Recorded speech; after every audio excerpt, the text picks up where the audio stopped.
Je me présente, je suis le docteur en chirurgie dentaire, chirurgien dentiste, donc pour dire plus simple, c'est-à-dire dentiste, pour dire encore plus simple. Donc je travaille en omnipratique, c'est-à-dire je fais des trous dans les dents, je rebouche des dents, je refais des trous dans les dents, je rebouche des dents. Et habituellement, avec mon assistante, nous sommes dans une proximité avec le patient et on n'a pas autant de regard sur nous. La difficulté quand on est plusieurs, comme ça, dans une salle, et que surtout une personne focalise les regards, c'est d'entrer en relation avec chacun d'entre vous. Et ça va être un peu le thème de ce soir, parce que le relationnel, c'est du dentaire. Si je peux rentrer en relation avec vous, tout va se poser, on va s'harmoniser, on va se mettre au diapason, par une faculté qu'on a tous de s'harmoniser les uns les autres pour pouvoir se regrouper et travailler ensemble, collaborer. Que nous dit Carl Gustav Jung en introduction? Il nous dit que nous ne tombons pas malades. Il nous dit que nous faisons le lit de la maladie. C'est-à-dire que dans un contexte qui nous est propre, nous devons nous adapter. Parfois nous y arrivons, parfois c'est plus compliqué. Et le corps met en place tout un tas de dispositifs physiologiques de manière à rester adapté à notre milieu. Ce n'est pas toujours facile. Plus le contexte devient stressant et dur, et moins on y arrive. Et on fait le lit de la maladie. De petits déséquilibres en petits déséquilibres, nous allons arriver à un symptôme écrit dans le corps sous forme d'une pathologie. N'hésitez pas à intervenir. Alors à vous, qu'est-ce qu'une dent? Quels sont les tissus constitutionnels de la dent? Vous connaissez une dent? Émail. Ivoire, j'ai entendu. Donc on appelle ça aussi la dentine.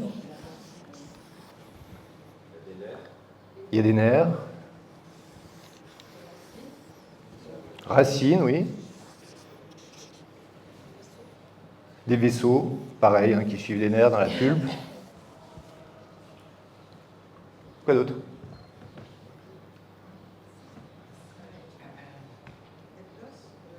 Il y a de l'os, oui. Un peu partout, tout autour.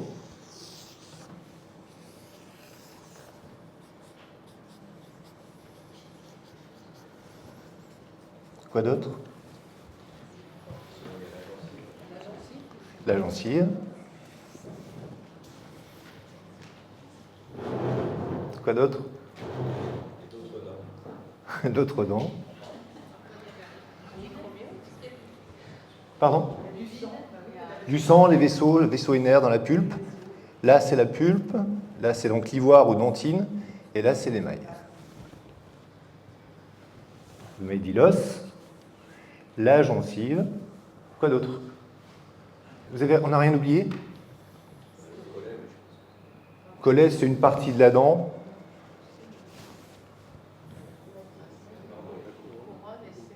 Couronne. C'est cette partie émergée, oui. Sément, oui, c'est quoi le sément? Le sément, c'est... Alors, oui, on va y venir. Le sément, recouvre toutes les racines. Toutes les phases de la racine. De toutes les racines. OK? Il manque un élément essentiel entre le sément et l'os. Le ligament alvéolo-dentaire qui se trouve en fait partout tout autour, qui relie la dent à l'os. C'est une articulation. La dent n'est pas figée dans l'os, comme pourrait l'être un implant dentaire, une vis, quand on se fait remplacer une racine. Elle est articulée avec l'os. Donc en fait, elle a la capacité de bouger, de s'orienter au gré de tout un tas de choses.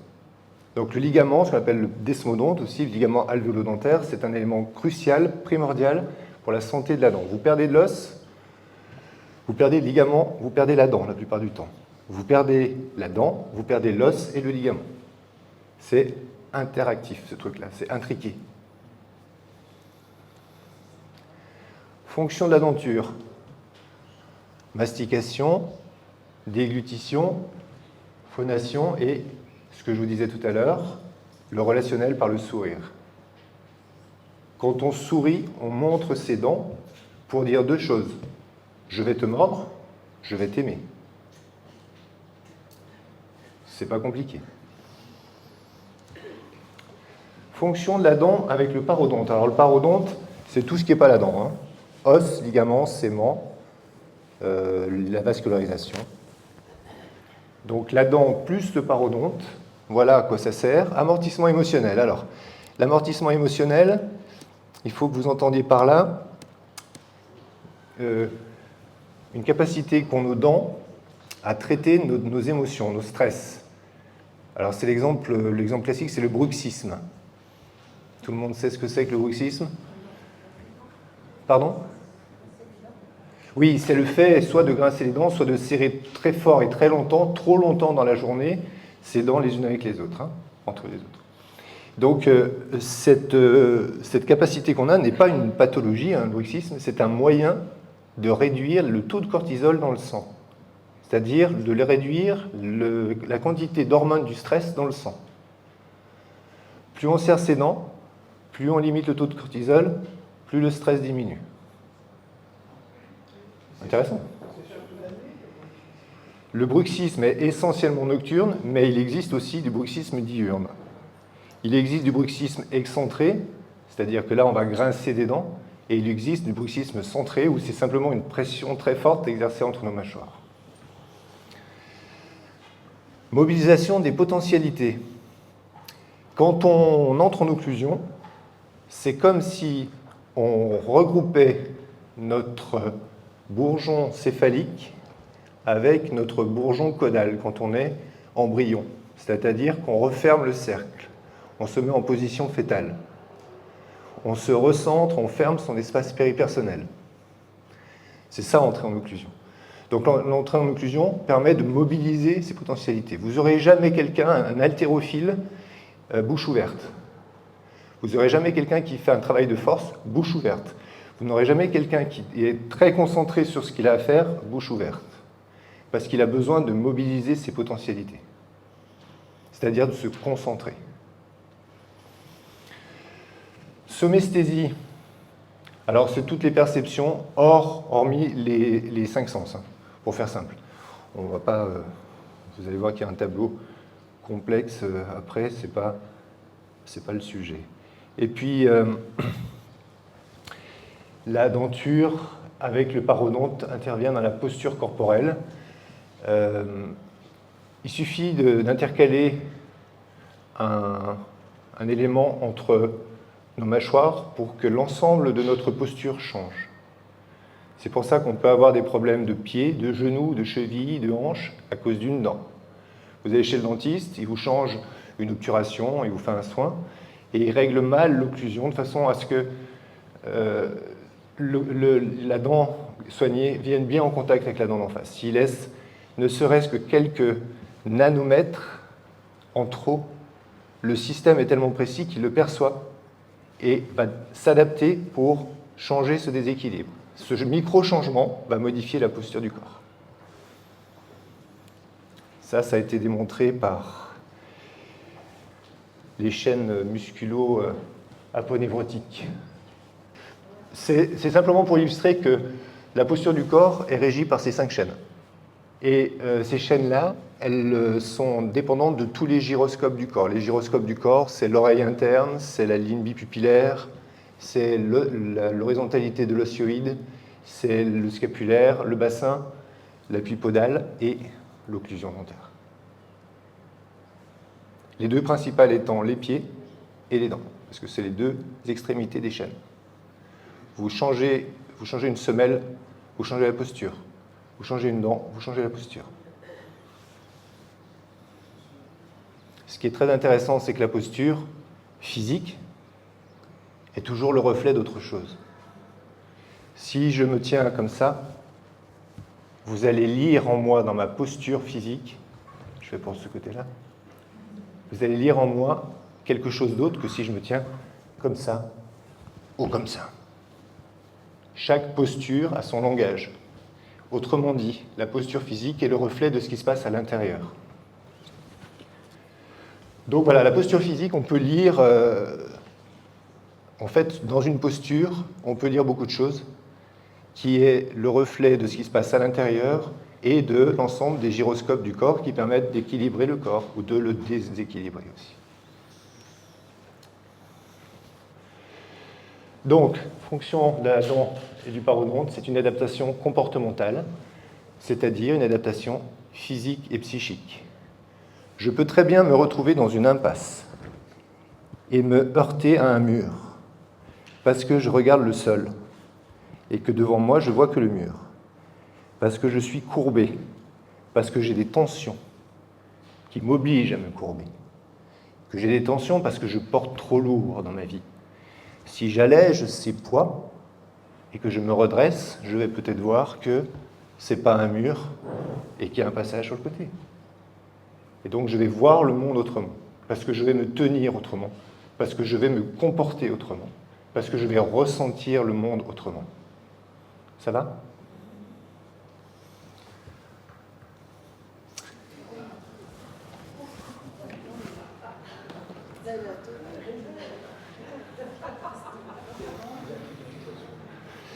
Ça fait pas envie. Carie, c'est donc un processus pathologique localisé d'origine externe, apparaissant après l'éruption, qui s'accompagne d'un ramollissement des tissus durs et évoluant vers la formation d'une cavité. Bon. Tissu le plus dur de la biologie, l'émail dentaire. Et pourtant, une carie peut se développer en quelques semaines. L'étiologie de la carie, c'est-à-dire pourquoi on prend des caries, vous savez ? Vous ne savez pas pourquoi on prend des caries ? Le sucre. Le sucre, ok.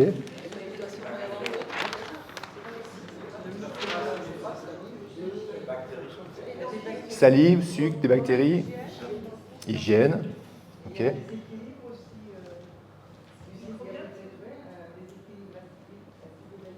Déséquilibre acido-basique, ok.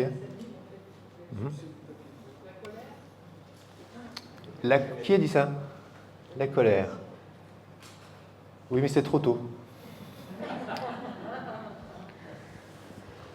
Voilà ce qui est appris en faculté aujourd'hui, l'étiologie de la carie dentaire.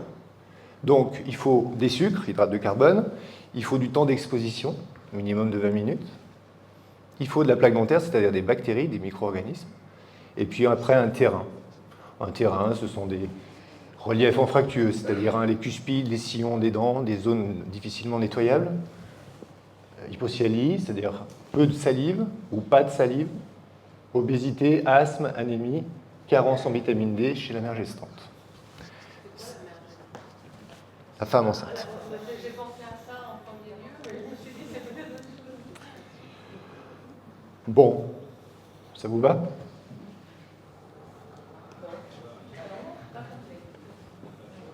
Moi, perso, en tant que pratiquant du dentaire de tous les jours, la clinique me montre des choses qui ne devraient pas pouvoir conclure à ce qu'on vient de voir.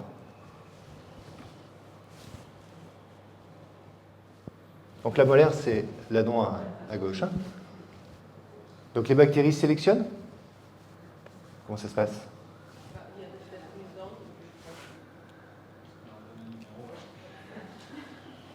Pourquoi ? Moins bien irriguée. Parce qu'elle est en lien avec d'autres choses dans l'organisme. Qui sont peut-être. Ça peut venir du foie. Ça peut venir de ? Ça dépend. Oui. Remontée gastrique ? Oui, mais ça affecterait les deux dents de la même façon. Non, ce quartier-là est assez juste. Pardon. Donc, effectivement, est-ce qu'il n'y aurait pas une résistance supérieure de la molaire par rapport à la prémolaire, ou à l'inverse, une vulnérabilité de la prémolaire par rapport à la molaire ? Mais d'où vient-elle, cette vulnérabilité ? On va rapidement passer sur quelques propriétés des dents qui sont assez peu connues. La première, je vous laisse lire. Hein. Une étude a montré, il y a une quinzaine d'années, elle est restée assez confidentielle, qu'il existe une relation de développement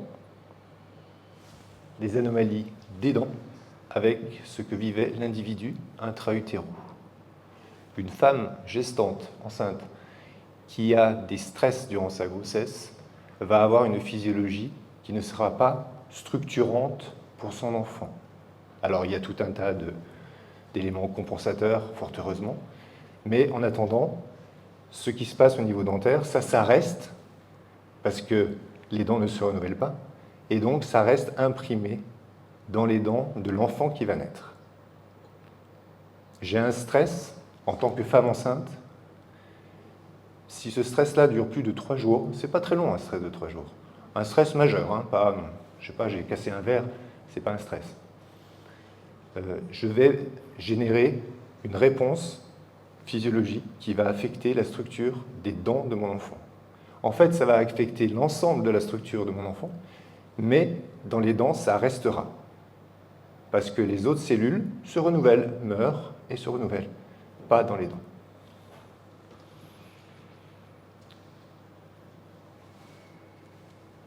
Donc, comme je vous disais, renouvellement impossible de la dent, ça crée une mémoire permanente des traumatismes. Le stress émotionnel génère des anomalies circulaires spécifiques qu'on appelle des lacunes de vulnérabilité. Ces deux propriétés-là nous permettent de dire, ce qui est en rouge, le bébé garde mémoire des stress de sa mère. Pour faire simple. Pardon ? Il n'est pas censé en avoir. Il n'est pas censé en avoir. En fait, d'un point de vue identitaire, il n'existe pas encore. Donc, je suis de ceux qui pensent que l'identitaire fait la physiologie. Si ma physiologie est en lien absolument complet avec celle de ma mère, je n'ai pas une autonomie physiologique, si vous voulez. Donc ce qui m'arrive, en fait, n'est que ce qui arrive à ma mère. Il ne m'arrive rien. Vous avez marqué jusqu'à 10 ans. Oui. Alors on peut avoir un stress de 0 à 10 ans. Bien sûr, absolument. De 0 à 10 ans, ce qui se passe, c'est ce qui va toucher les dents qui ne sont pas encore sorties, qui sont encore en germination. Donc les dents de 12 ans, c'est-à-dire les deuxièmes molaires, les deuxièmes prémolaires et les dents de sagesse, qui sortent plus tard. Okay. Alors, troisième, quatrième propriété, ça c'est un petit peu plus pénible. Retenez simplement la suite, c'est-à-dire ça.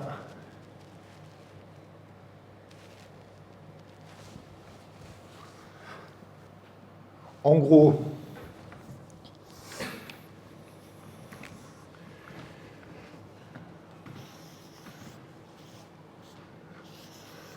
au stade de la cloche, qu'on appelle le stade de la cloche en germination dentaire, je vais avoir, donc je suis la dent du bébé à naître, pas encore né, à naître. Ma mère a un stress. Ce stress-là fait que un ensemble de nutriments, d'hormones circulantes vont affecter mon émail et créer une lacune. Cette lacune-là, plus tard, va être zone de dépolarisation. C'est-à-dire que l'ensemble du corps, l'ensemble de la dent, l'ensemble de toutes nos cellules sont chargées électronégativement. Là, ça va créer une zone électropositive. Les bactéries sont elles-mêmes chargées électronégativement. Ça va attirer les bactéries. C'est pour ça que certaines caries sont hyper localisées et sont à un endroit, pas ailleurs. Et que chaque carie a sa lecture spécifique, ce qu'on appelle le décodage ou la symbolique dentaire. Est-ce qu'un enfant peut forcément développer des caries si sa mère a été hyper stressée par la grossesse? Enfin, Non, il va développer des lacunes de vulnérabilité. On va y venir, juste après. Cinquième propriété, la dent est le seul organe du corps qui possède une triple origine embryonnaire. Ça veut dire qu'en fait, elle a tous les capteurs du corps. À la particularité près que l'ensemble des informations qu'elle fait remonter au cerveau sont des informations nociceptives, c'est-à-dire des informations de douleur. Donc une dent, ça fait mal. Parce que qu'elle sente une caresse, du froid, du chaud, du piquant, de l'acide, ce sera toujours une douleur. Donc n'en veuillez pas trop à vos dentistes respectifs. Ils font ce qu'ils peuvent. Dernière propriété, une dent est capable de bouger. Je vous disais qu'elle est articulée. Une dent est capable de bouger. Il y a une dent qui pose problème sur l'image. Laquelle?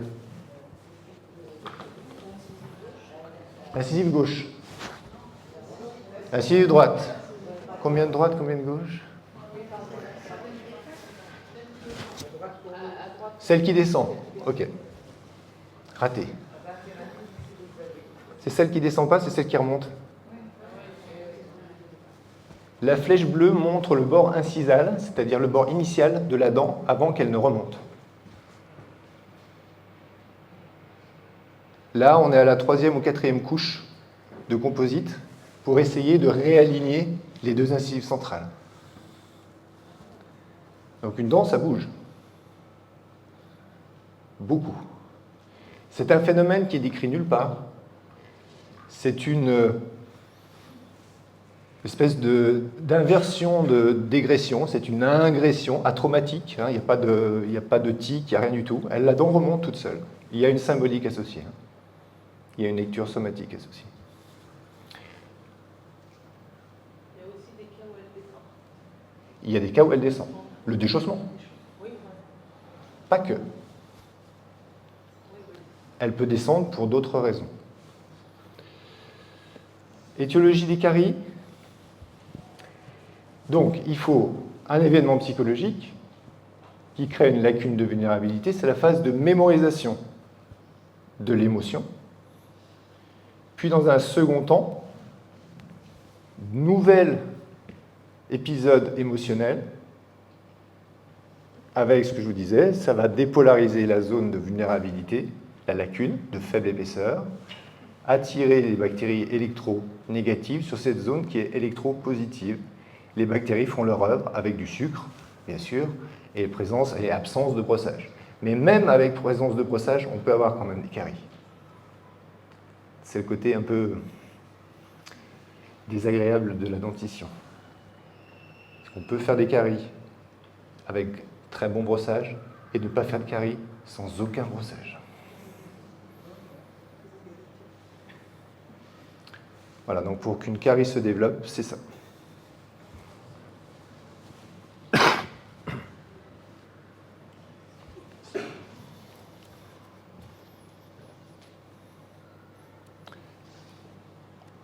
On parle un peu du parodonte.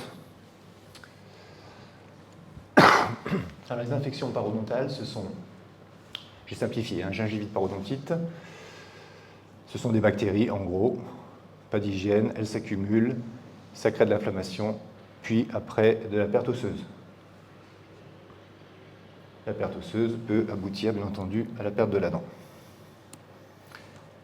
L'étiologie des atteintes parodontales, manque d'hygiène, tabagisme, alcool, cannabis, diabète qui doit être aussi gros que les autres, syndrome immunitaire, médicaments et les changements hormonaux. Ça, c'est ce qui est officiel.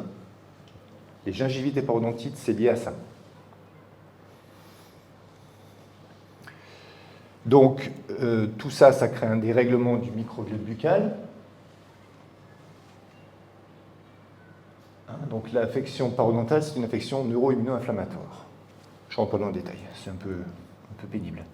Ça va générer une perte osseuse, puis éventuellement, la chute des dents. On voit des cas où il n'y a plus d'os et les dents tiennent très bien. C'est inexplicable.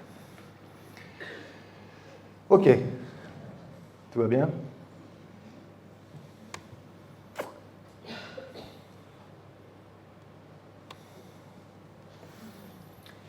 un élément n'est jamais pris en compte dans l'étiologie des maladies parodontales. C'est celui-là. C'est ce. Insécurité de la mère gravide ou du nouveau-né, réelle ou ressentie, qui génère une moindre qualité des soins maternels, ce qui entraîne une susceptibilité aux troubles provoqués par du stress chronique. C'est-à-dire que l'enfant, durant sa prime enfance, va subir la vie à travers celle de ses parents, puis à travers l'école, puis à travers un club, que sais-je, et va faire le lit de ce qu'il va pouvoir vivre plus tard.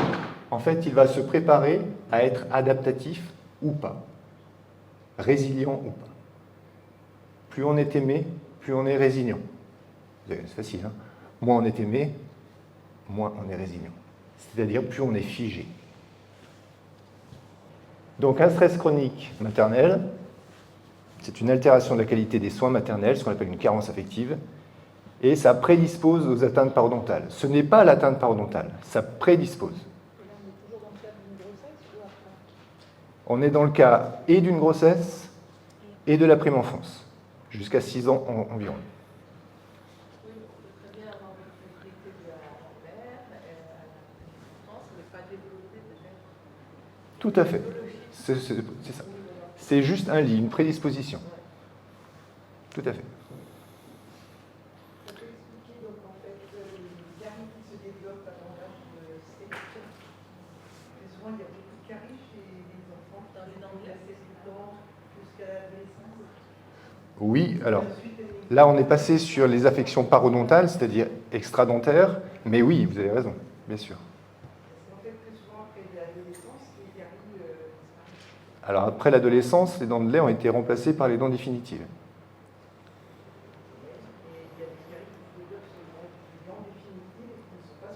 Absolument. Il n'y a pas de lien de causalité entre les deux. Dans un deuxième temps, on va aller très vite, hein, parce que c'est pénible aussi ça, stress chronique plus adaptabilité insuffisante, je n'ai pas été assez aimé, j'ai une carence affective, je ne suis pas résilient, je ne peux pas m'adapter, ça crée tout un tas de choses, affaiblissement du système immunitaire, dysbiose buccale, dysbiose intestinale, inhibition vagale, c'est du nerf vague, le nerf vague qui ne fonctionne pas bien, la correspondance entre les deux intestins qui ne fonctionnent pas bien, entre les deux cerveaux, pardon, l'intestin et le cerveau, sérotonine et cortisol qui augmentent en flèche, ça crée une inflammation chronique, production de cytokines et parodontite, c'est-à-dire atteinte parodontale. Ça, c'est quand on a une expérience de vie qui fait que je dois m'adapter et je ne peux pas m'adapter. Je vais chercher des solutions pour m'adapter. Je viens de vous dire que la posture des dents, la posture psychique, était en lien avec la denture. Le corps va utiliser l'occlusion dentaire pour modifier sa posture physique, donc émotionnelle, donc s'adapter. Il va trouver tous les moyens possibles pour s'adapter. Par le biais d'infections, par le biais de dents qui descendent, qui se tournent, qui remontent, de manière à ce que la posture change et que, plutôt que de heurter le mur, je me redresse. Je vois le monde autrement.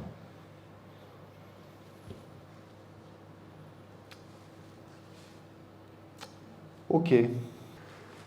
Nous sommes tous intriqués parce que nous sommes tous issus d'un contexte et nous sommes tous issus de la même source. Donc, nous naissons dans un contexte particulier, avec un bagage particulier.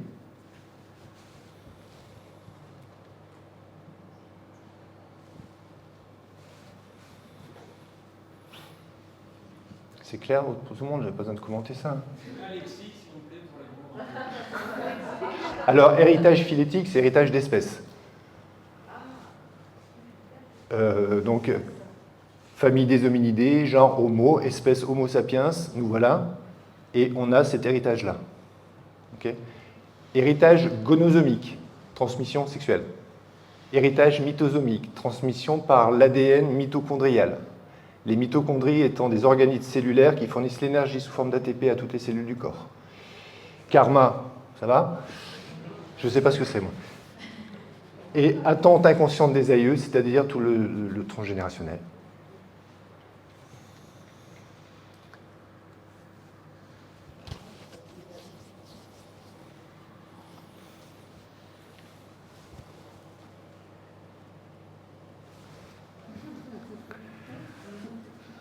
Je savais que ça allait glousser. Mettez un masque.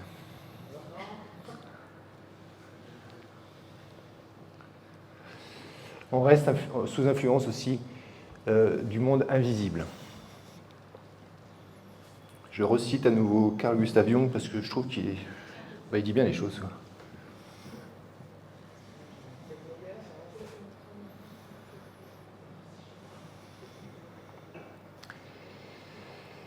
Je fais ce petit chapitre pour rappeler une chose, c'est que tout est interrelié, tout est intriqué. L'intrication, hein, c'est un terme qu'on utilise en physique quantique. Ça n'a rien à voir avec ça. L'idée, c'est simplement de dire que nous sommes tous issus du même noyau extrêmement dense, source, hein, avant le Big Bang, et que, comme disait Hubert Reeves, nous sommes tous des poussières d'étoiles. C'est tellement vrai qu'à toutes les échelles, que ce soit aux échelles universelles ou nanoscopiques, nous sommes tous intriqués. Vos particules sont mes particules. Ce sont les mêmes. Si elles réagissent, les miennes réagissent.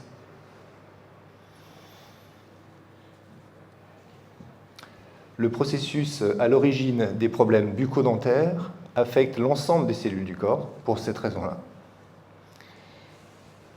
La seule différence, c'est que l'écriture somatique varie selon les types cellulaires. Les dents, elles réagissent, mais comme elles ne peuvent pas se renouveler, elles gardent ces traces-là. C'est pour ça que la lecture des dents est intéressante pour essayer d'explorer tout le reste.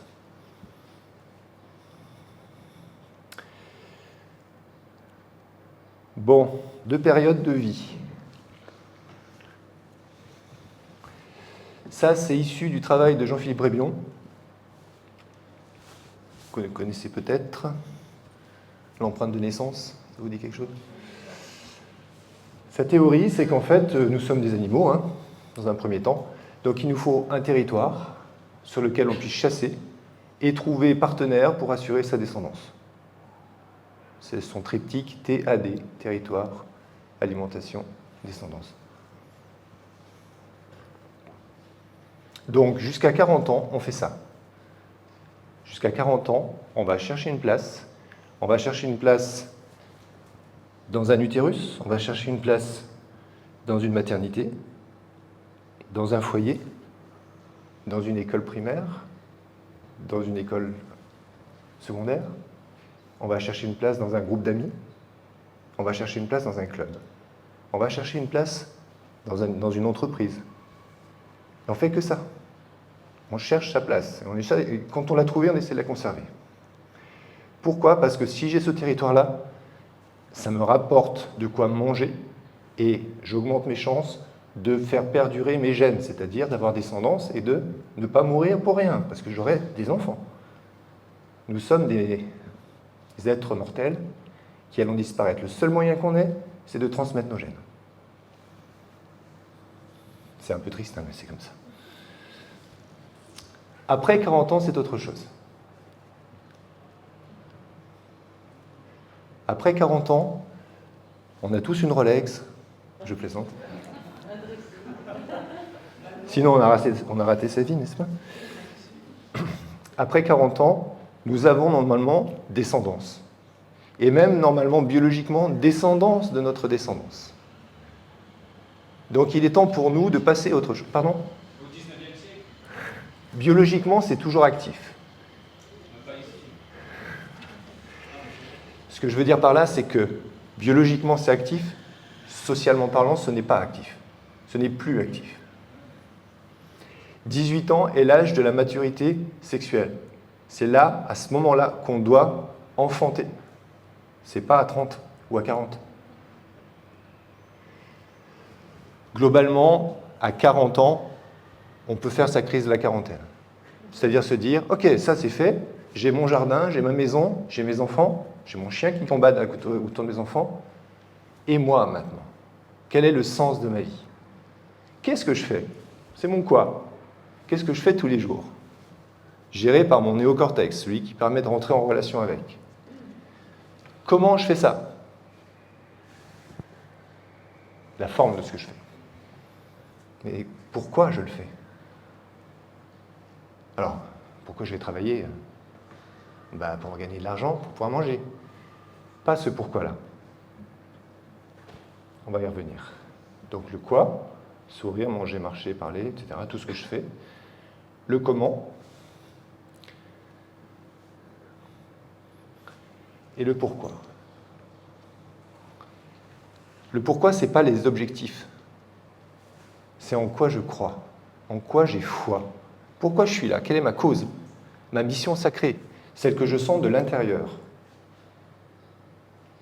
Les gens qui, à 40 ans, font leur crise de la quarantaine, c'est que tout d'un coup, ils se disent « l'herbe va être plus verte ailleurs ».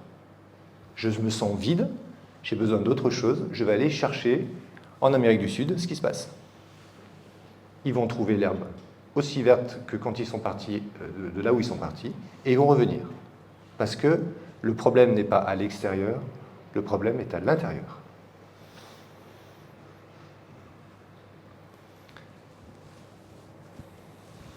De la naissance à 40 ans, donc, on apprend à entrer en relation avec le monde afin de grandir et d'en tirer toutes les informations propices à notre survie d'animal humain. Il est normal que les parties affectées pendant les premières 40 années de nos vies soient l'émail dentaire sous forme de carie. Parce que la carie affecte essentiellement l'émail, qui est le tissu dédié au monde extérieur, au relationnel, pour triturer le monde. Ce qui est rigolo, c'est que l'émail est d'origine ectodermique, c'est-à-dire qui est d'origine de tous les tissus extérieurs. Donc c'est vraiment ça. La dent est affectée par les pathologies qui affectent l'individu, pas que la dent. À partir de 40 ans, je dois savoir quelle est ma cause, en quoi je crois, si ce que je fais et comment je le fais est cohérent avec mes valeurs, avec qui je suis au fond. Le corps mettra tout en place, par notamment des mouvements dentaires, pour modifier la posture du corps. C'est une question ou c'est un étirement? C'est un étirement. Ça va?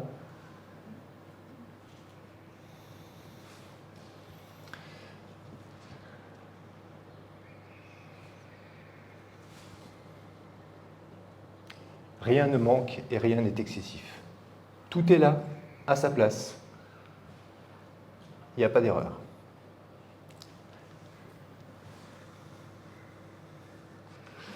Alors, le thème de ce soir, c'était la symbolique. C'est embêtant, la symbolique, parce que on aurait pu parler de décodage dentaire, mais c'est embêtant aussi. La dent ne code rien. La dent, faisant sa carie, ne dit rien. Elle ne symbolise rien. Un symbole, c'est un signe figuratif clair pour tout le monde, ou du moins pour une partie de la population qui la reconnaît comme telle. Pour beaucoup de dentistes, une carie reste une carie. Si elle signifiait quelque chose réellement, qu'elle était un symbole particulier, eux-mêmes sauraient la reconnaître. Ce n'est pas le cas, je vous assure. La dent, la symbolique dentaire, le décodage dentaire, ce ne sont que des mots utilisés pour essayer d'expliquer une idée, un concept, qui relie la dent à autre chose que la dent. Alors, si vous voulez, on parle de décodage, on parle de symbolique. Moi, j'ai préféré parler de lecture, de l'écriture somatique. La dent, la carie, c'est une écriture dans la matière, dans le soma, d'autre chose. Donc c'est une lecture somatographique, la lecture symbolique ou le décodage. Si vous préférez, on parlera de symbolique, ou de décodage, peu importe. Tout ça pour dire que c'est juste des mots. Il y a plein de symboliques, plein de signifiants somatographiques. Un retard d'éruption des canines maxillaires, par exemple, signifie, pour l'individu qui est porteur de ce retard d'éruption, je ne veux pas grandir. Alors, on ne va pas rentrer dans les explications de chaque décodage, parce qu'il y en a certaines qui sont faciles à donner, d'autres beaucoup plus compliquées. Je ne veux pas grandir parce que si je grandis, j'accepte les lois et les devoirs portés par les canines. La canine est la dent des droits et des devoirs. Si je grandis, j'accepte les lois. Et les lois des adultes, c'est pas cool quand on est enfant. Donc, je préfère pas grandir. Donc, pas sortir mes canines. Retard d'éruption. Donc ça, c'est signifiant selon la chronologie. Signifiant somatographique par cadran. Donc donc ça c'est vu de face, hein. Cadran 1, cadran 2, cadran 3, cadran 4. On tourne comme dans le sens des aiguilles d'une montre. Les dents de l'hémimaxillaire supérieur droit sont les dents du clan. À gauche, c'est la famille. En bas, à gauche, le foyer. En bas, à droite, le travail. Si j'ai un problème dans le secteur 4, c'est un conflit émotionnel dans le travail. C'est très très généraliste. Ça ne sert à rien de dire ça, parce qu'en fait, il faudra rentrer vraiment dans le détail de chaque dent, on va le voir.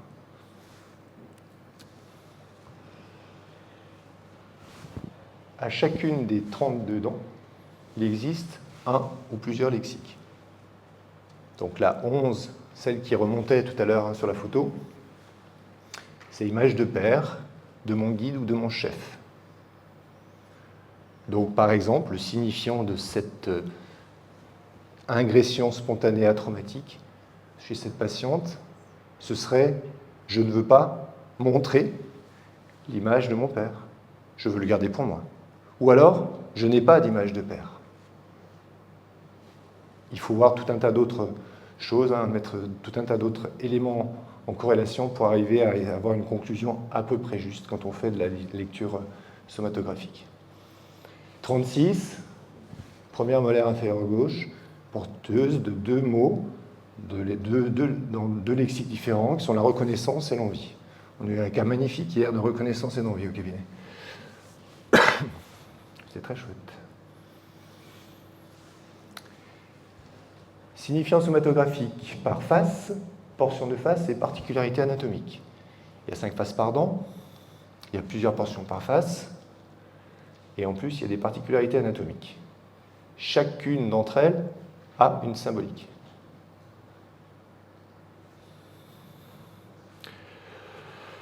Je pris l'exemple du tubercule de Carabellis, c'est une petite protubérance dentaire, une petite cuspide archaïque qui se trouve sur les premières molaires supérieures.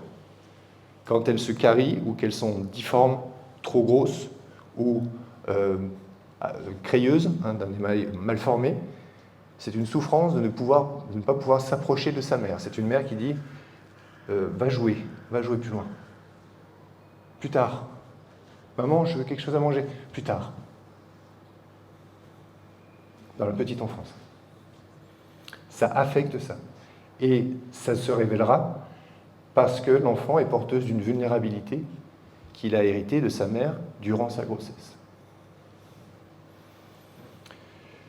Signifiant par couple ou triplet de dents, on peut associer plusieurs dents ensemble, bien entendu. Ce serait trop simple autrement. Par position et orientation. Donc vous voyez qu'il y a 2 prémolaires. C'est la 4e dent partant du centre, de chaque côté, qui est un peu ectopique, c'est-à-dire décalée. Donc elles sont en position vestibulée, c'est-à-dire côté vestibule des lèvres. Le signifiant de ces 2 dents ensemble, c'est « j'ai besoin d'amour et d'amitié ». Il existe d'autres signifiants. En fonction du nombre de dents, en plus ou en moins, on peut avoir des agénésies dentaires, mais aussi des dents surnuméraires, en fonction de la forme et des couleurs des dents. Des inclusions, c'est-à-dire des dents qui ne sortent pas et qui sont coincées dans l'os, notamment les canines. Des atteintes parodontales, on peut donner un décodage aussi symbolique par rapport à tout ce qui est affection parodontale. Le jeu des ATM, subluxation et luxation des ATM, c'est l'articulation temporomandibulaire. Les polycaries signifient quelque chose. Et les MIH, alors les MIH, c'est molar, incisor, hypoplasie. Ça veut dire quelque chose dans l'enfance de la mère et dans sa grossesse. Et c'est pas en lien avec l'alcool comme on entend parfois. Bref, il y a au bas mot 360 lectures symboliques des dents. Autrement dit, quand on a à faire un décodage dentaire, soit on a un gros cerveau, soit on a des notes, des antisèches. J'ai pas un gros cerveau. Ce qu'il y a à retenir, c'est surtout ça. La dent seule ne dit rien.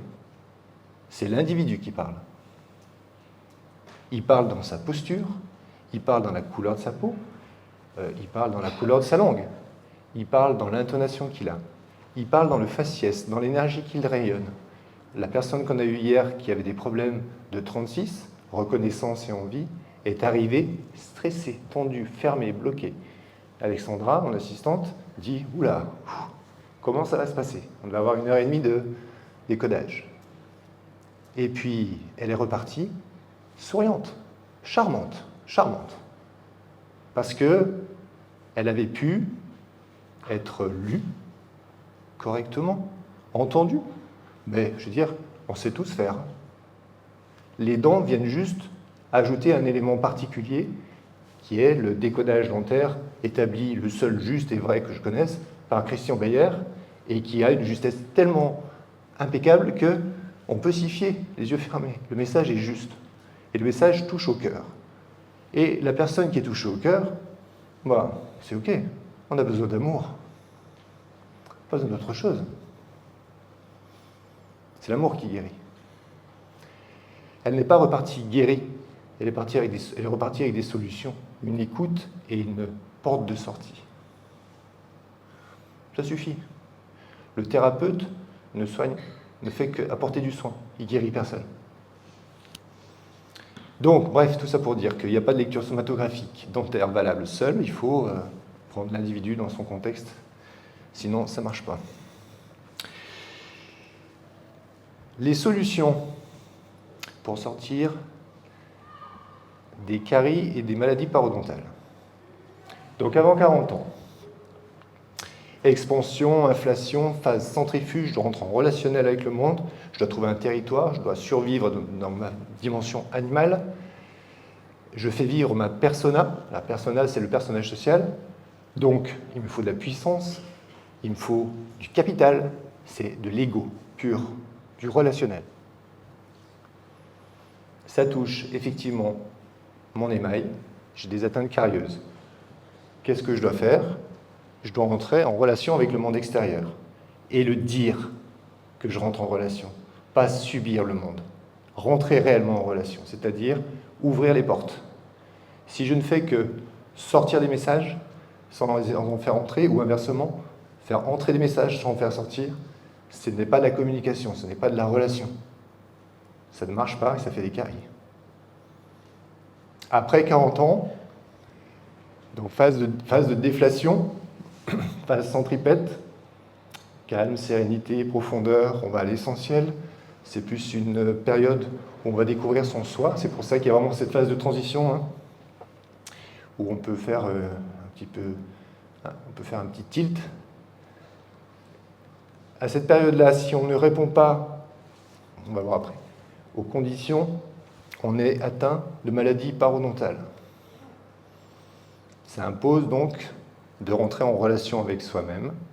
Et pour ça, on a la conscience réflexive, c'est-à-dire la communication avec soi. Je peux savoir ce qui se passe à l'intérieur de moi. Encore faut-il que je m'interroge, que je prenne le temps pour, et que je sache écouter ce qui se dit. Et on n'est pas habitué pendant les 40 premières années de notre vie à le faire, parce qu'on est dédié au monde.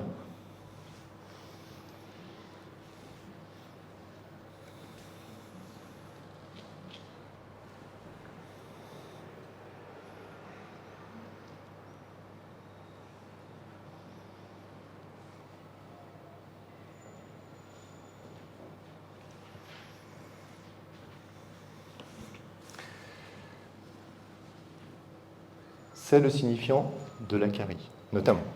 Pas que, mais de la carie, c'est ça.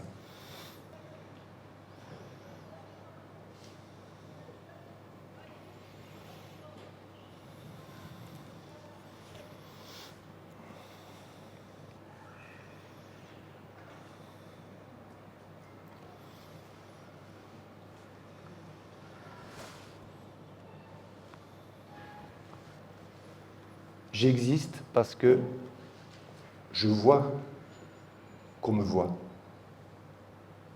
Parce que quand je parle, ça ne sonne pas creux, il y a une réponse. Si, comme maintenant, il y a un silence de mort et que je parle dans le vide, je ne me sens pas exister. Je vais me sentir exister parce qu'il y aura une interaction entre nous. Autrement dit, tous les enfants qui viennent présenter leur copie. « Papa, regarde, j'ai eu 18 sur 20. » Et le père ne l'écoute pas, ou lui dit « Plus tard, mon fils », forcément, il n'est pas entendu, il n'existe pas. Ça affecte son identitaire. Qui je suis, si même mon père, mon chef, mon guide, mon Dieu ne me regarde pas, ne m'écoute pas? Qui je peux être? Rien. Ça, c'est du dentaire pur, mais c'est du stress pour l'ensemble du corps. Donc, je pense, donc je suis oui, mais il faut le dire. Il faut le dire à deux pôles, aux autres et aussi à moi-même. Il faut se dire qu'on existe. Autrement, nous sommes absorbés par ce qui est extérieur à nous. Et nous ne vivons pas en nous, nous vivons pour autrui. Et on passe à côté de nous. Et souvent, quand on s'en rend compte, c'est un peu tard. Voilà, je vous remercie. J'ai terminé pile à l'heure. Merci.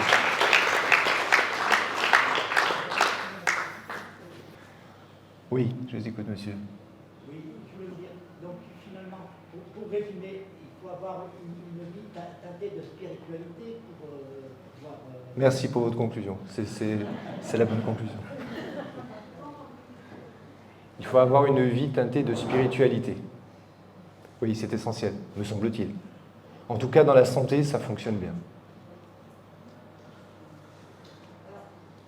Tout à l'heure, j'ai posé une question par rapport entre les dents de lait et les dents définitives. Oui. Parce que très souvent, il peut y avoir des enfants qui ont des caries sur les dents de lait. Et une fois que la dent est tombée, la dent définitive, elle n'a pas de carie. Oui. Alors la carie peut se déplacer sur les dents. Non. Non. Une carie ne se déplace pas. Enfin, je veux dire, quand je dis déplacer, c'est-à-dire qu'une carie peut se développer sur une canine, par exemple. Oui. Et il peut y avoir une carie qui se déplace sur les dents définitives sur 2 ou 3 dents plus loin. Oui, mais ce ne sera pas la même carie, elle ne sera pas issue de... Ah non, ça n'a rien à voir. Ça ne sera pas du tout le même travail. Pas du tout. Ça illustre un peu ce que je disais tout à l'heure, c'est que les bactéries n'ont pas cette capacité à choisir la dent qu'elles vont carier. Oui, mais entre la dent de lait et la dent définitive, c'est ça, c'est que la dent de lait, elle est pas porteuse des mêmes... Alors, non, elles ne sont pas porteuses des mêmes émotions. Les dents de lait ont leur propre lecture symbolique. Hein. Et par ailleurs, la dent définitive affecte l'individu dans sa dimension d'individu. La dent de lait affecte l'individu dans sa dimension de fils de ou fille d'enfant. Donc on est dans une problématique double. Quand on fait un décodage, si toutefois ça peut arriver, c'est rarissime, moi ça m'est arrivé une fois, vous voyez, pour dire, pourtant on en fait beaucoup, à un enfant, c'est aux parents en fait qu'on s'adresse. L'enfant, lui, non seulement il n'a pas forcément tout le vocabulaire et tout le lexique à sa portée pour comprendre le message, et en plus, qu'est-ce qu'il en fait? Bon, les parents n'en font pas forcément plus, hein, mais... Je comprends, parce que, oui. Vous disiez bien tout à l'heure, les dentistes ne parlent absolument pas de ça, une dent ne sort pas, elle sort pas, on va mettre un appareil pour qu'elle sorte. C'est ça. Pourquoi elle sort pas? Oui, c'est ça. Il y a d'autres paramètres. Oui, c'est une autre façon de voir la dentisterie, ça s'appelle de la mécanique. Et puis, une deuxième question, tout ça, pardon. Pourquoi il y a des dents de sagesse qui ne poussent pas? Ce sont les inclusions. Alors, il faudrait rentrer dans le lexique du décodage des dents de sagesse qui ne sortent pas. Tout ce que je peux vous dire, c'est qu'il y a probablement eu dans la généalogie un prêtre défroqué. Ça serait pas plutôt parce que la mâchoire devient un peu moins prognate que ce qu'elle était, et du fait de ce fait, n'est plus la place. Oui, ça c'est la version orthodontique mécaniste de nos jours, absolument. C'est fou. Et si elles sortent, mais qu'il n'y a pas la place? Si elles sortent mais qu'il n'y a pas la place, elles seront ectopiques. Elles ne seront pas à leur place, justement. Oui. Et concernant la mâchoire, en fait, Oui. quand il y a une déformation de la mâchoire qui paraît bien pour voir comment on peut interpréter, surtout pour les enfants maintenant. Alors, là, on a fait carie et maladie parodontale de manière très, très superficielle. Il y a toute une portion aussi sur les problèmes orthodontiques. C'est plus long encore que ça. C'est très compliqué, en fait, ça dépend. Il y a des dysharmonies dento-maxillaires, il y en a autant qu'on veut presque. Donc quand il y a un problème de mâchoire, tout ce que je peux vous dire, c'est que ça affecte la valeur de l'individu, parce que l'os, c'est la valeur fondamentale, c'est le squelette, c'est l'essence. Donc on sait orthodontique version squelettique, c'est un problème de valeur. L'enfant ne peut pas vivre qui il est dans ses valeurs parce qu'il est dans un contexte, notamment sous un couple parental, peut-être, qui lui interdit de vivre ses valeurs. Peut-être. Ça, elle a levé la commande déjà. Je suis dans la suite de la question de madame. Ça serait quoi vos conseils aujourd'hui? Alors, parce que nous sommes mais sur des parents, pour des enfants, dans 12 ans, où on est à fond sur l'orthodontie, maintenant la grande mode, au niveau de matos, les opérations de mâchoire, de bac, etc. Enfin, moi, quand j'étais jeune, ça n'existait pas, et je vois mes enfants, ça a été tout ça. Oui. Qu'est-ce que vous pourriez donner comme conseil un peu à des parents qui sont dans cette situation et qui sont confrontés à ce stéréotype en fait, d'accompagnement au niveau du Le parent veut pour son enfant une espèce de clonage et il va faire de l'orthodontie. Il refuse ce type de clonage et il va réfléchir à 2 fois par rapport à l'orthodontie. Le problème étant qu'aujourd'hui, nous faisons de l'orthodontie sans que les indications orthodontiques de l'époque, j'ai envie de dire, hein, comme un vieux, hein, ne soient plus du tout réunies. Aujourd'hui, on fait de l'orthodontie parce qu'il y a une dent qui est légèrement en rotation et que sur TikTok, ça se voit. Et la gamine de 12 ans dit « Maman, il faut absolument me faire faire l'orthodontie. » D'une, toutes mes copines en font. 2, j'ai ma petite 22 là qui est en rotation. Oui, mais chérie, ta 22 est en rotation, c'est parce que tu es souvent en opposition avec moi. C'est image de mère, 22. Donc ce qu'on va faire, c'est qu'on va plutôt rentrer en relation, je vais passer plus de temps avec toi. Puis on va voir ce que ça donne. Comment ça peut marcher autrement qu'aujourd'hui par de la mécanique? Parce qu'aucune mère n'a le message à 2D. Aucune mère n'a le temps pour ça. Et aucun enfant a envie d'entendre ça. Non, on va faire de l'orthodontie, c'est rapide, c'est efficace, ça coûte 4 000 € et tout le monde est content. Non mais, enfin, vous voyez, je ne peux pas faire une réponse définitive. Il y a des parents qui arrivent à réfléchir, qui arrivent à réagir et à lutter un petit peu contre cette espèce de mode, effectivement. C'est pas inutile l'orthodontie, c'est très utile, ça fonctionne très bien, c'est quand c'est bien mené et que surtout il y a les indications pour. Mais c'est plus trop le cas aujourd'hui, c'est-à-dire que c'est vraiment trop. Quelles sont les indications? Dysharmonie dento-maxillaire, essentiellement.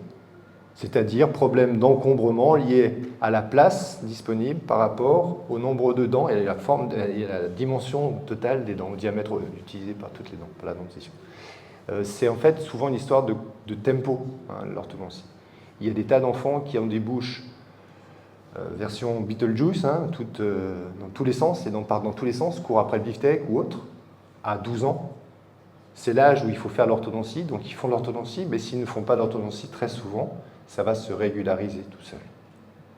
À l'inverse, si l'enfant ne fait de l'orthodontie sans intégration du message du pourquoi il fait de l'orthodontie, il va y avoir des récidives très fréquentes.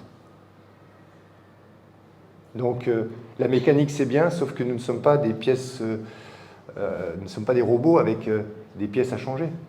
Nous sommes vivants. Et nous sommes vivants aussi longtemps qu'on rentre en relation. Et normalement, on doit rentrer en relation tout le temps, jusqu'à la fin. Donc en fait, les dents bougent tout le temps. Beaucoup. Beaucoup, beaucoup. Très vite. Ça peut, en quelques minutes, une dent peut bouger. Nous, il nous arrive de poser des couronnes. Le temps de l'empreinte et de la pose de la couronne, la dent a bougé. Ce que je précise, c'est que la couronne, on la pose dans l'heure qui suit. La dent peut bouger aussi vite que ça. Et même encore plus. Oui. Par rapport à ce que vous venez de dire, alors ça veut dire que quand on est un traitement pronostic et qu'on met une barre de contention, en fait, C'est une catastrophe. La barre de contention pour stabiliser un traitement orthodontique. C'est une barre métallique, la plupart du temps, ou en fibre de verre qu'on pose derrière les dents pour stabiliser le traitement orthodontique. La barre de contention, c'est une histoire d'assurance. Un orthodontiste a une obligation de résultat et de pérennisation de son résultat. Quand on a fait nos études, mon épouse et moi, on posait la contention pour 3 mois. Puis, quelques années après, c'est passé à 6 mois. Aujourd'hui, c'est ad vitam. C'est une ineptie. Ça, c'est une ineptie. Ça, je ne peux pas accepter. C'est stupide. Oui. Oui, alors d'abord, merci beaucoup parce que c'est Je vous en prie. passionnant, même si je n'ai pas absolument forcément tout compris. J'ai 25 questions, mais je vais en poser 2. La première, c'est à votre avis, parmi les dentistes, quelles que soient les spécialisations, combien sont comme vous dans cette orientation de compréhension?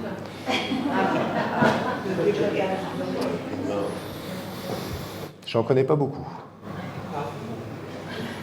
Donc du coup, s'il y en a si peu, d'où vient cette connaissance, cette compréhension? C'est-à-dire que comment a été fait le lien entre la 22, c'est la mère, par exemple, et la reine, c'est le père? C'est issu du travail d'un seul homme, à ma connaissance. Enfin, le seul qui est sorti une copie que je teste depuis 15 ans, hein, c'est le docteur Beyer. Il était à Tignes. Beyer, B-E-Y-E-R, Christian Beyer. Il était à Tignes en vacances et tous les matins, il faisait une rando, il montait à la Tauvière et il redescendait.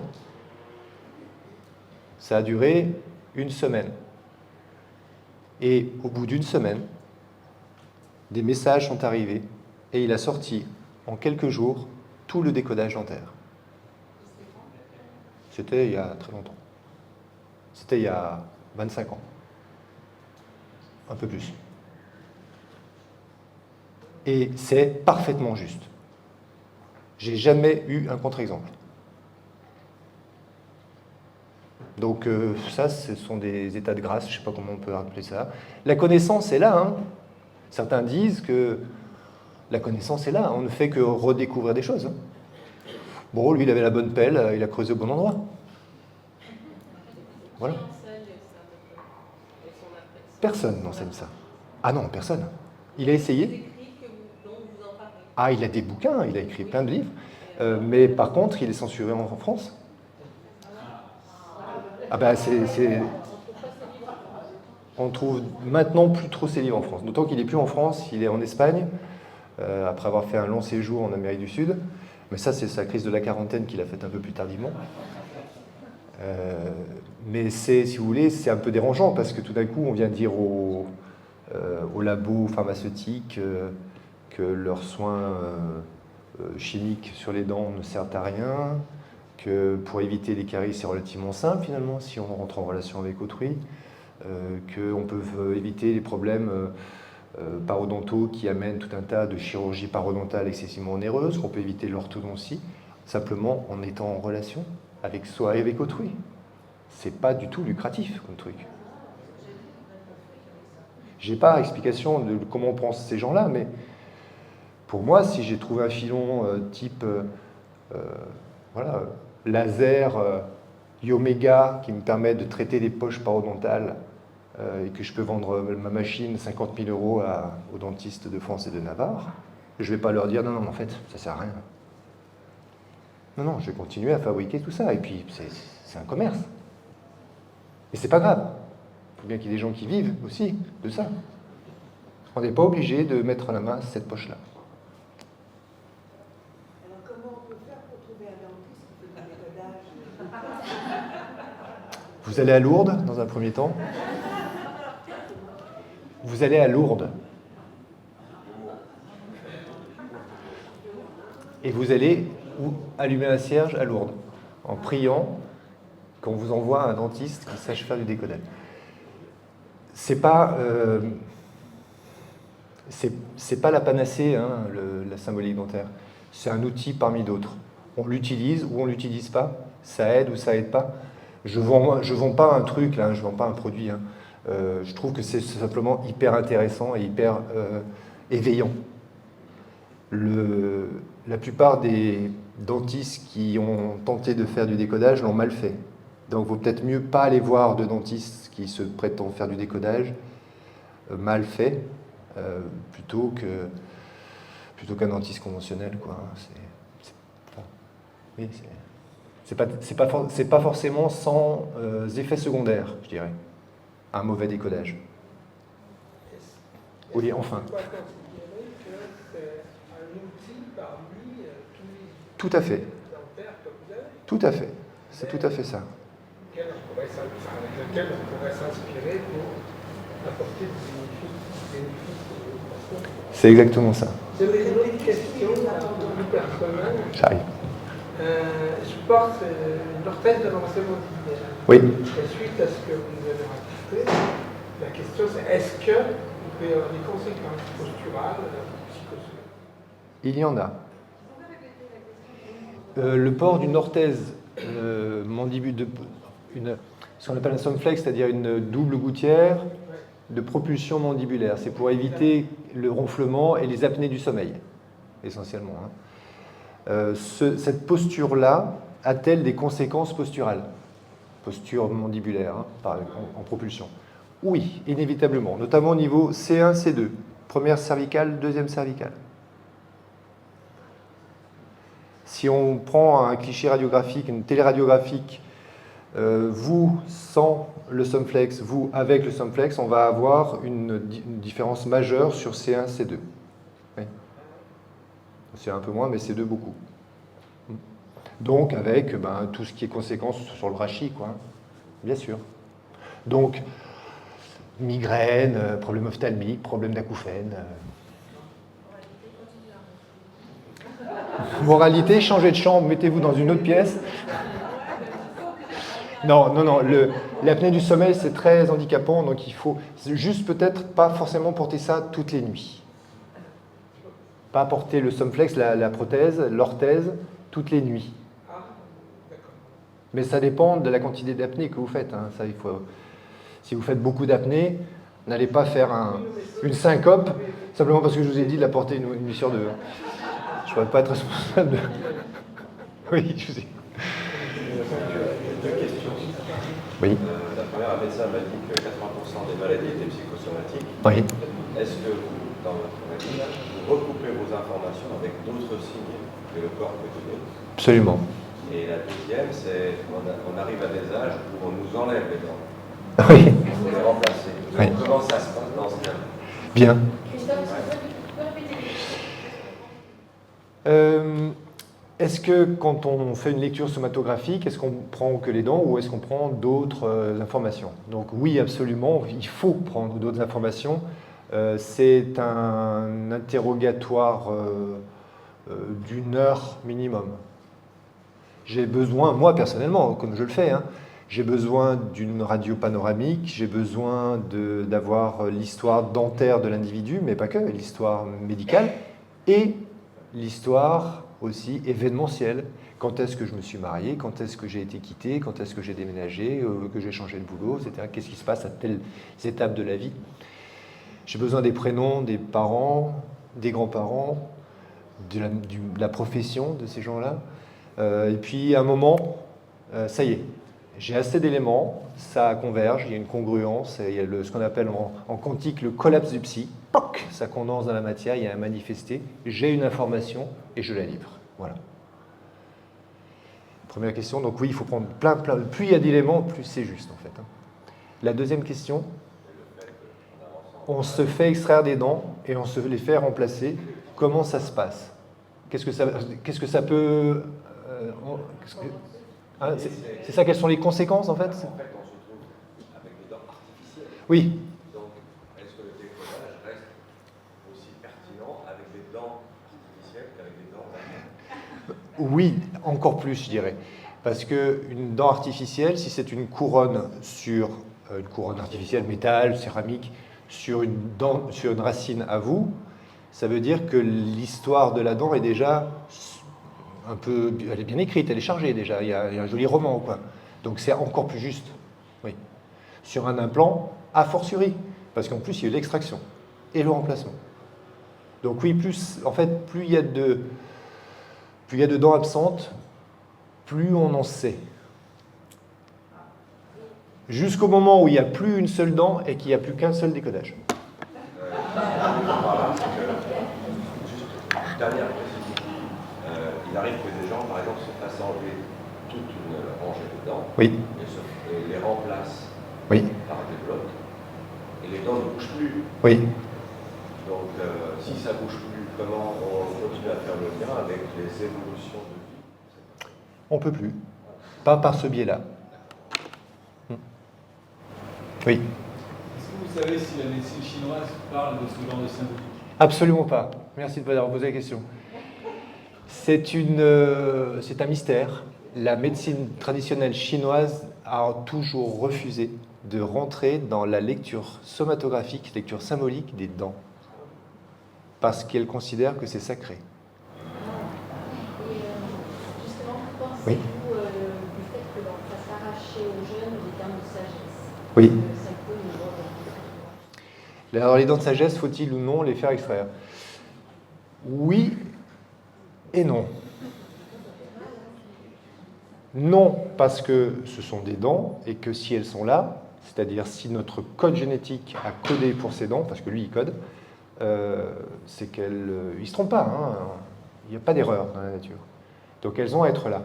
En revanche, est-ce qu'il faut garder des dents de sagesse à tout prix? Non. Une dent de sagesse comme ça, une dent de sagesse qui s'encastre sous l'autre, sous la précédente, qui risque de mettre en péril d'autres dents, non. Non. Il faut bien voir que l'organe en soi n'est dépositaire de rien. C'est pas parce qu'on se fait extraire une dent que tout d'un coup, hop, j'ai perdu la dent de la morale, hop, ça y est, je vais devenir immoral. Non, non. J'ai perdu ma centrale supérieure gauche, j'ai perdu ma mère. Non, non, j'ai pas perdu ma mère. Là, encore une fois, l'organe ne dit rien en soi. Donc c'est pas grave de se faire extraire une dent. En revanche, se faire extraire les dents de sagesse pour des raisons avancées par les orthodontistes, ceux qui sortent leur boule de cristal en vous disant « elles vont vous poser problème. Dans 3 ou 4 ans, c'est sûr, je le vois dans ma boule, il y aura problème, il faut les extraire. » Pourquoi, docteur? Parce qu'une dent de sagesse va pousser toutes les autres dents. Comment ça? Une dent pousse toutes les autres dents? 7 autres dents? Une seule molaire, première molaire, comme on a dessiné tout à l'heure, contre une dent de sagesse ne bougerait pas. Une seule canine contre une dent de sagesse ne bougerait pas. Vous rajoutez, donc il y a une autre molaire, il y a 2 molaires, une canine, 2 prémolaires, 2 incisives. Et il faudrait que la dent de sagesse, petite costaud, elle pousse tout ça? Non, ça n'existe pas. C'est un mythe. En fait, c'est pour, encore une fois, que l'orthodontiste puisse se dire « j'ai donné toutes les consignes ». Or, les consignes sont celles-ci aujourd'hui.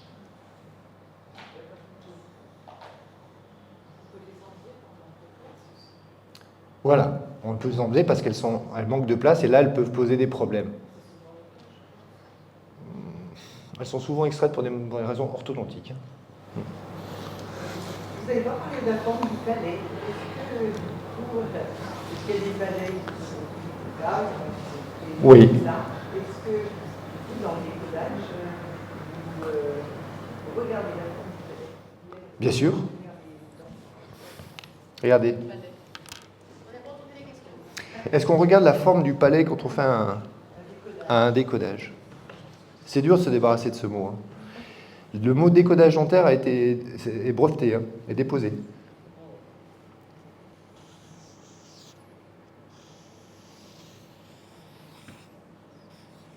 Vous voyez à peu près? Un palais. Un palais peut être très très plat, ou au contraire, très ogival, ou normal. L'individu porteur de ces palais différents ne dit pas la même chose quant à son rapport au ciel. Vous voyez ce que c'est le ciel?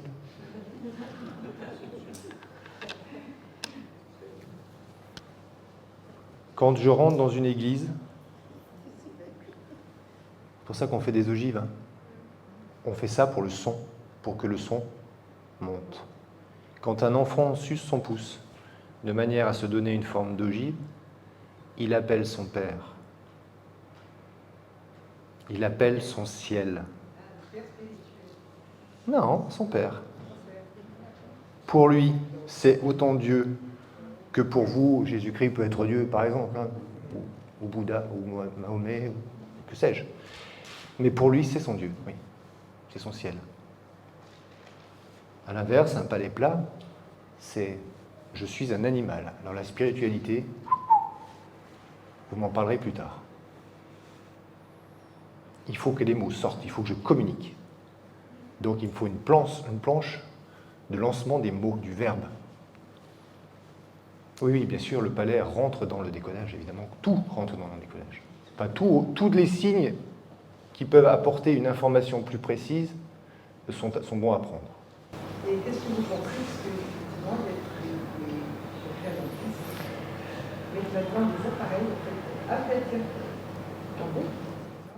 Alors, pour aplatir ou pour écarter? Ben oui, pour l'écarter, de façon à aplatir un peu la forme. Oui, c'est ça. On met un disjoncteur de manière à séparer la suture intermaxillaire, la palatine, de manière à ce que ça s'écarte et que donc le palais retrouve une forme un peu plus... Mais c'est surtout pour gagner de la place. Hein. C'est justement pour ça que l'orthodontiste passe à côté du problème, c'est que l'enfant, lui, il n'a pas un problème de place. Il a un problème de ciel. C'est pas pareil. Il a sa chambre, hein, l'enfant. Par contre, son père ne rentre jamais dans sa chambre. Son père ne l'amène jamais au foot. Et il lui dit. Il cherche à lui dire. Oui. Après la quarantaine, on rentre dans une deuxième phase de sa vie. Oui. En fait, on a besoin de cette relation avec soi-même, surtout. Oui. De se connaître, savoir qui on est, etc. Son chemin, sa réalisation, comme on dit, sa mission secrète. Ce que je voulais dire, c'est que quand on a justement des problèmes de parodonte, en faisant ce travail-là, par exemple, est-ce que ça veut dire que les problèmes de parodonte, ils se désactivent, ils disparaissent? C'est ça ma question. Ou en fait, c'est comme quand on a une carie, quand on a une zone de... Comment on appelle ça, la zone de... Zone de vulnérabilité? Est-ce qu'en fait, la zone se désactive ou est-ce qu'elle est toujours là? Le prochain problème, je peux vous rien. Est-ce qu'il y a une solution définitive? Oui. Est-ce que une fois c'est traité, ça ne bouge plus ou en fait on garde l'empreinte, la cicatrice, mais une cicatrice qui ne fait plus mal? Enfin, C'est ça.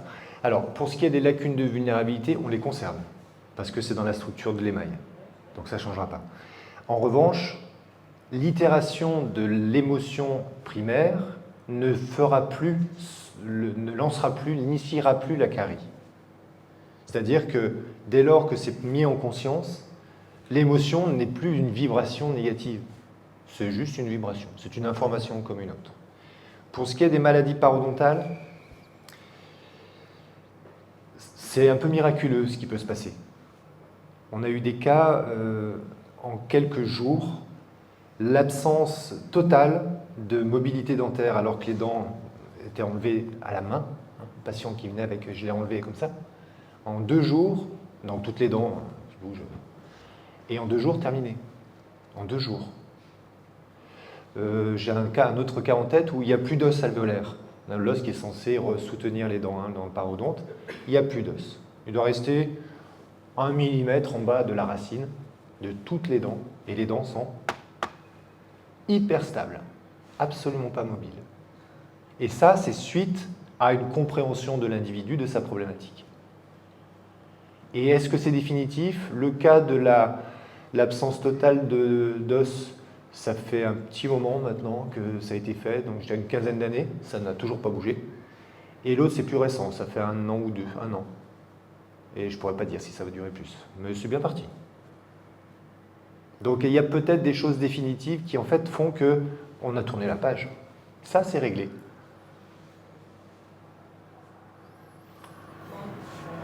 En définitive, c'est-à-dire que même si on n'a pas un décodage comme vous faites, Oui.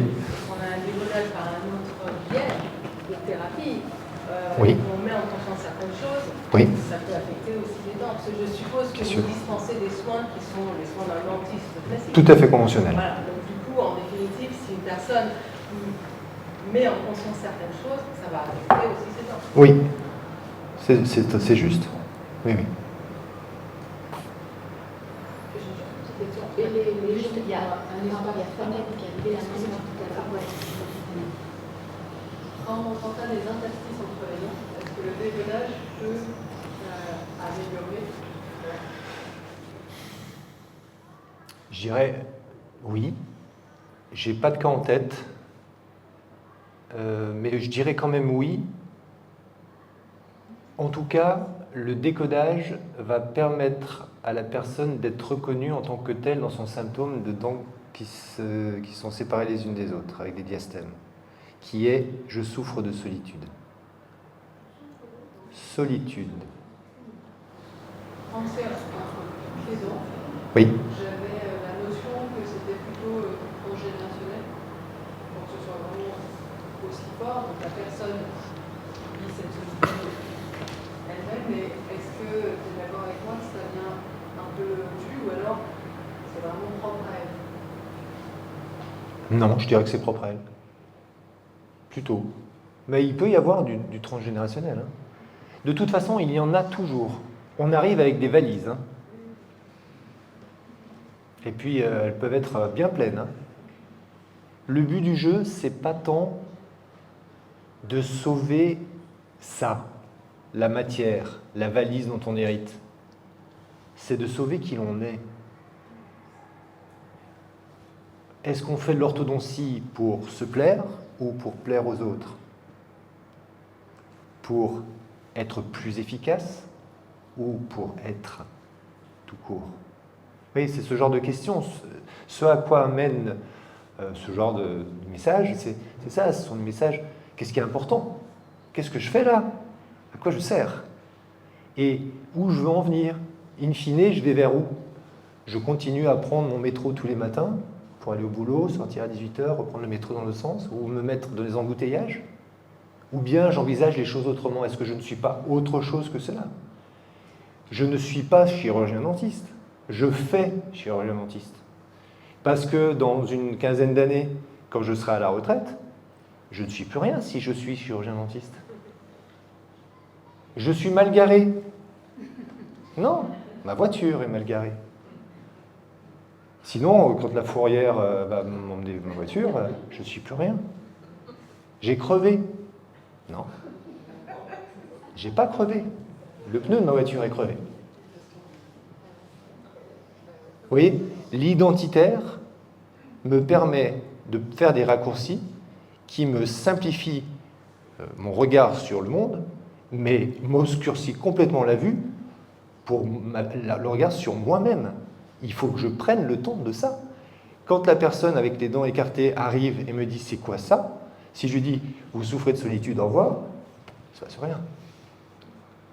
En revanche, qu'on arrive à expliquer pourquoi, et pourquoi il écrit ça, et depuis quand il écrit ça, et est-ce que ça peut changer?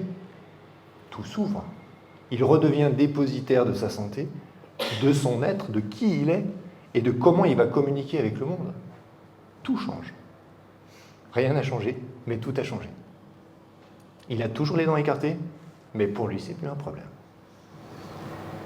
J'aurais vu que j'entends sur les enfants avoir cette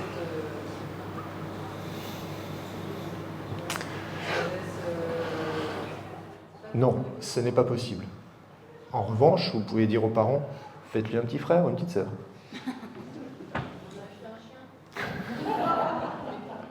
Ça marche aussi. Ça marche aussi. Elles sont pas refermées? C'est les dents du bonheur, les fameuses dents du bonheur. C'est une mésalliance. Ouais. Une mésalliance, c'est-à-dire que le père et la mère n'ont rien à faire ensemble.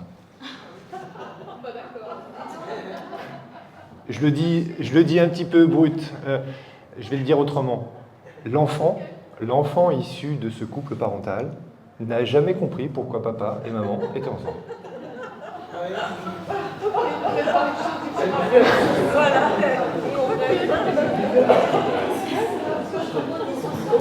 y a une dernière question et puis après on pourra continuer à échanger autour du petit pot là derrière. Donc voilà, dernière question et puis après on se tire.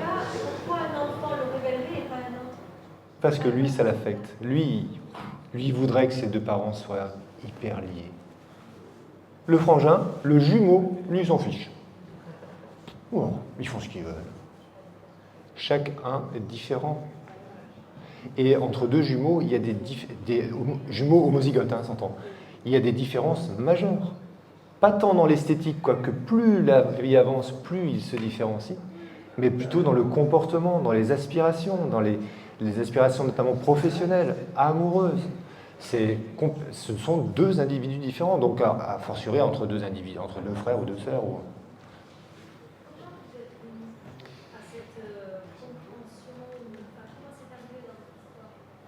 Ça s'appelle la vie, je crois. Vous avez été formé à la fac de Lyon. de façon traditionnelle et vous avez rencontré par quelques bières. Oui, c'est un raccourci, mais c'est un peu ça, oui. Non, je crois que j'ai un gros défaut, c'est que je suis curieux. Donc je me pose des questions. Je parlais de ça à une patiente il y a quelque temps, professeure d'université, qui me dit, à qui je dis, mais je ne comprends pas, les gens ne sont pas curieux, les confrères ne se posent pas de questions.